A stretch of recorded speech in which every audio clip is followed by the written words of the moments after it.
வணக்கம். இன்றைக்கி ஜானூஸ் கிச்சனில் காரசாரமான நண்டு கிரேவி செய்யலாம். நான் மிக்ஸி ஜாரில் அரை டேபிள் ஸ்பூன் அளவுக்கு பெருஞ்சீரகம் 10-15 மிளகு சேர்த்துருக்கேன்.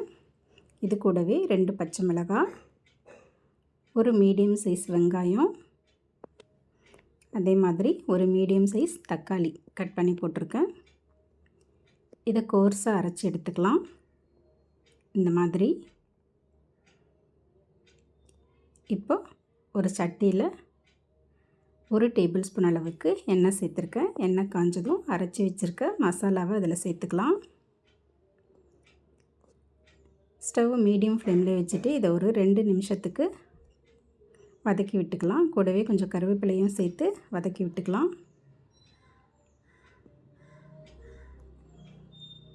இந்த மாதிரி வதக்கினதுக்கப்புறம் இதில் 1 டேபிள் ஸ்பூன் அளவுக்கு இஞ்சி பூண்டு பேஸ்ட் போட்டிருக்கேன். அதையும் சேர்த்து 2 நிமிஷம் வதக்கி விட்டுக்கிறேன். இப்போ இது கூட சுத்தம் பண்ணி வச்சுருக்க நண்டு சேர்த்துக்கிறேன்.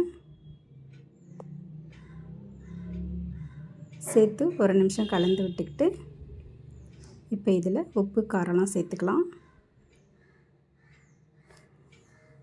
இந்த மசாலாவுக்கு டேஸ்ட்டுக்கு தகுந்த மாதிரி உப்பு சேர்த்துருக்கேன். அரை டேபிள் ஸ்பூன் அளவுக்கு உப்பு சேர்த்துருக்கேன். மஞ்சள் தூள் 2 சிட்டிகை சேர்த்துருக்கேன். வரமிளகாய்த்தூள் அரை டேபிள் ஸ்பூனும், குழம்பு மிளகாய்த்தூள் 1 டேபிள் ஸ்பூனும் சேர்த்துருக்கேன். இதெல்லாம் சேர்த்து நல்லா வதக்கி விட்டுக்கலாம். இந்த மாதிரி கலந்து விட்டுட்டு ஸ்டவ் மீடியம் ஃப்ளேம்லேயே வச்சு ஒரு 2-3 நிமிஷத்துக்கு மூடி வச்சிடலாம். 3 நிமிஷம் கழித்து திறந்துட்டு மறுபடியும் கலந்து விட்டுட்டு இதில் தண்ணி சேர்த்துக்கலாம்.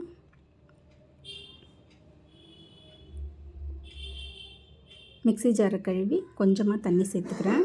ஒரு 100 ml அளவுக்கு தண்ணி சேர்த்துக்கிறேன். தண்ணி சேர்த்து நல்லா கலந்து விட்டுட்டு ஸ்டவ் மீடியம் ஃப்ளேம்லேயே வச்சு இதை குக் பண்ணிக்கலாம். இப்போ 5லேருந்து ஒரு 6 நிமிஷம் அப்படியே மீடியம் ஃப்ளேம்லேயே இருக்கட்டும். இப்போ ஓப்பன் பண்ணிவிட்டு இதை நல்லா கலந்து விட்டுட்டு இதில் ஒரு 100 ml அளவுக்கு தேங்காய் பால் சேர்த்துருக்கேன்.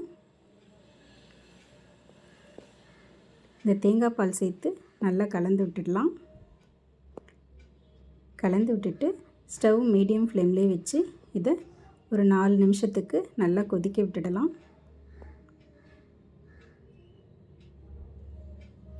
இந்த மாதிரி நல்லா கொதித்து வந்த பிறகு கடைசியாக இதில் கொத்தமல்லி தழை சேர்த்துக்கலாம்.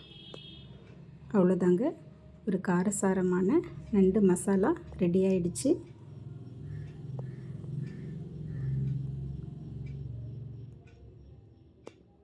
Thanks for watching.